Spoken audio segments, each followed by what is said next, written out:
London, 1971. A man walks down Portobello Road. The air is damp, the sky a washed-out gray. Somewhere, inside a reggae club, a bassline pulses like the heartbeat of a foreign land.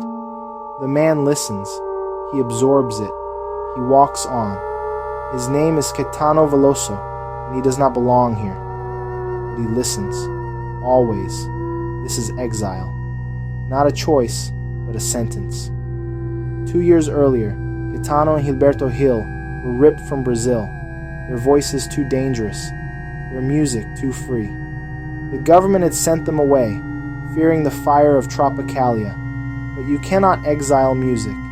You cannot exile memory. And so, in this foreign city, surrounded by a language that is not his own, Caetano reinvents himself. He picks up his guitar. He tunes it, not to London, but to Bahia, not to English, but to the sound of saudade. This is Transa. In a cramped studio, Caetano gathers a handful of musicians. The group is small, but every note matters. At his side, his old comrade Hards Makale, a tropicalista of the first hour, armed with electric guitar and an ear that stretches between worlds. Behind him, the rhythmic force of Moacir Albuquerque on bass, Teddy Moreno on drums, and Aureo de Souza on percussion. A minimalist band, yet capable of creating entire landscapes with sound. And then there is Gal Costa, always there. Her voice floats like a ghost in the background, wrapping the album in nostalgia. Angela Roro, young, unknown, yet already defiant, arrives to play harmonica on nostalgia. That's what rock and roll is all about.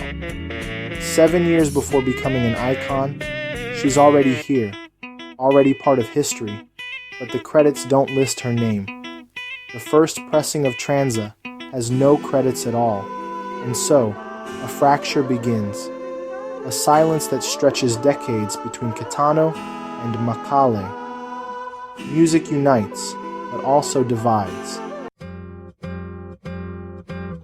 Woke up this morning, singing an old Beatles song. The Beatles had just broken up, but their echoes still reverberated across the world. And Caetano, an exile trapped between languages, between cultures, leans on them. English and Portuguese, folk and samba, rock and atabaques. In It's a Long Way, Caetano doesn't just sing. He translates himself in real time, bridging the ocean between Bahia and England. But Transa is more than just hybrid music. It is a ritual of survival. And nowhere is this clearer than in Triste Bahia. A 10-minute trance, built on the poetry of Gregorio de Matos, a voice from the 17th century crying out through the centuries. Triste Bahia, ó quão dessemelhante estás. Caetano twists the words, elongates them, bends them over polyrhythms that feel like capoeira in sound. The voice doesn't just sing, it spirals, collapses, rises again. It is the sound of displacement, the sound of a man staring at his homeland, but only through a fogged-up window in London. Among all the sounds of exile, one in particular sticks to Caetano's skin, reggae. It is still 1971. Bob Marley is not yet a global icon, but in Notting Hill, reggae is the pulse of the streets. Caetano listens, and when he writes 9 out of 10, he doesn't just observe reggae, he absorbs it. Walk down Portobello Road to the sound of reggae, I'm alive. This is not imitation, it is a conversation, a merging of rhythms, a realization that all music, Jamaican, Bahian, African, European, exists on the same plane. Transa is the first Brazilian album to acknowledge reggae as a living force, but it does so not as a borrowed sound, but as a natural extension of Brazil's own rhythmic DNA. And then, there's the album cover. Not just an image, but an artifact.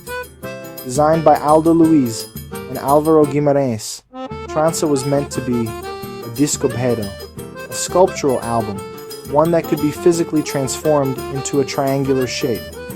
Caetano's post-Tropicalia aesthetic was moving toward neo-concretism, influenced by artists like Ligia Clark and Helio Oiticica.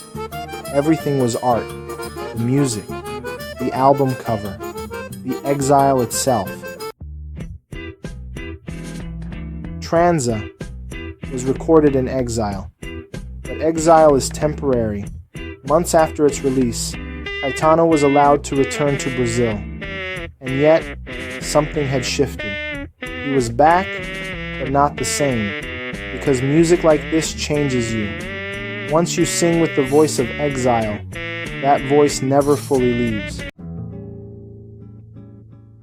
More than 50 years have passed, but Transa remains, not just as an album, but as a question. What does it mean to belong?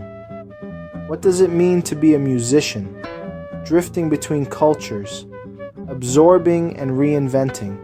And more importantly, what does Transa mean to you? If this story moved you, let's keep this conversation going. Like, subscribe, and tell us, what's your favorite track from Transa?